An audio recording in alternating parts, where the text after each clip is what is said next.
Здравейте всички, аз съм SkymanBG и в момента трябва да слизам, защото Ванката ма чака да ходим към студиото на Еляк, където днес ще идва един много специален гост. Сега в момента тук ни седат панелите, слънчевите панели, панелите за светлината, понеже ги бях взел, защото ми трябваха в нас. Аз трябва да поръчам между другото нови за студиото, защото тия трябва да си ги взема вече, за да мога да правя контент тук. Да, сега трябва да ги върна, за да мога да снимат подкасти. Пичове, в момента нагласихме студиото, виждате, нали, как ви донесихме лампите, ги тук, микрофоните са нагласени, защото с вируса, нали, снимахме в София и техниката ни не беше тук. Обаче в момента казах ви, че имаме един много специален гост на подкаста, който освен ще бъде гост на нашия подкаст, ще снима и негов подкаст в нашото студио в момента. Ladies and gentlemen, Лил Пими отново в студиото. За мощ! Пимито се върна, понеже, както знаете, най-вероятно знаете, ние снимахме подкаст с него, който стана най-гледания ни подкаст. Ейо, здравейте! Скаймана от бъдещето съм. Откакто снимахме клипа с Лил Пими, до сега всъщност имаме още един епизод на подкаста, който стана най-гледания ни епизод. Така че тази информация не е много вярна, но въпреки това към момента, в който снимахме, беше вярна, защото епизода с Пими има 48 000 гледания, но в момента всъщност епизода ни с Кралски има 55 000 гледания и така събра за една седмица. Ако не сте го гледали, също можете да го гледате след като изгледате този влог. Но да, само реших да се включа, за да ви кажа, защото 100% ще има отдолу в коментарите. Скумане тапанар, не ви е това най-гледания подкаст, колко говориш глупости. И решихме какво мога да направим за Коледа, нещо по-специално, да викнем Бошката отново, за да направим един коледен спешъл, който да излезе на 25 декември. Така че ако искате, мога да гледате този джентълмен отново в канала на Еляк на 25 декември. Ladies and gentlemen, машина за картофи. We living in 3025. Дай да видим в момента картофи си от машината. Ще ми направи картофи, я не видим. Аз не вярвам, между другото. Аз съм най-добрия рапър, няма какво стане.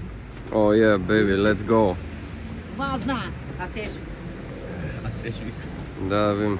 14, 13. Искам да кажеш 2 пакетчета чай за мощ! 2 пакетчета чай за Я да видим. мощ. Като цяло Еляко е. Макдоналдс изглеждат. Това видео долу да кажат, но спомням си, че около седмица-две бяхме там. Колко гледания са, бра? Ми сега на този момент са около 250 000. Вярваш ли, че ако направиш ще гледания? Не знам.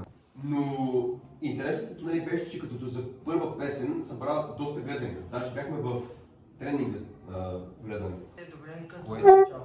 Да, смисъл то за много време така и Пичове, снимахме в момента подкаст на Пими с Ванката, ще сложа линк долу в описанието, защото този подкаст ще излязъл преди моето видео. Ще е най-скандалния, 2 пакетчета чай! Така. И по средата, докато снимахме подкаста на Пими с Ванката, получихме още един гост. Ангел Тигъра дойде изненадващо в студиото на Еляк. Генгбенг ще правим! Така че... Генгбенг ли бе, брат? Как така? Какво говориш? Чакай, това са твоят Това е за канал, моят който блог. ти съживи, нали така? Да. Само така. най-големите легенди така. Лайк, subscribe. А те На това видео ще бъде реагирано на моят стрим. Ево. линк за канала ми долу в описанието. И да, очаквайте Christmas Special, понеже с всяка изминала минута Christmas Special на Еляк става все по-як и по-як. Весела Коледа на всички и добре дошли в коледния спешъл на Еляк подкаст. Абсурд, драго да са нави, той е малко бавен. Пак правиш драми, Пими, пак правиш драми. Поне ми прави гледания. Пими, значи тук малко се бъркаш според мен, никой не ти прави от държавата промоция да си купиш G-класа. Значи, аз си стоя човек, чувам се вкъщи, гледам стрима, не знам ти тогава дали беше пуснал или някой друг гледа. Тък му се оправих да си лягам и Скаймена ме звъни, бате. пиян на мотига.